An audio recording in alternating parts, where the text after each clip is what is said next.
मित्रांनो, कुणी किती जरी म्हणलं की भाजपमध्ये आणि RSS मधील संबंध आता बिघडलेले आहेत, त्यांच्यामध्ये तणाव निर्माण झालेला आहे, तर या सगळ्या गोष्टी RSSनेच पेरलेल्या असतात. आज सुद्धा भाजपमध्ये जे निर्णय होतात, जे नेतृत्व समोर येतं ते RSS ठरवतं. RSSच्या शाखेमधून ज्या सूचना दिल्या जातात त्याच सूचनांची अंमलबजावणी भाजप नेहमी करत आलेला आहे.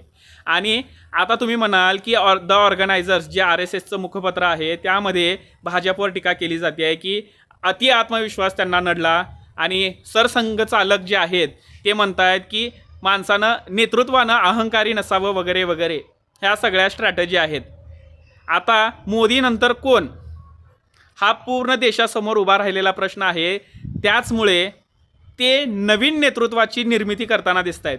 आता गेले 5 दिवस झालं सरसंघचालक मोहन भागवत हे गोरखपूरमध्ये आहेत आणि ते तिथे नवीन चेहरा तयार करतात, तो म्हणजे योगी.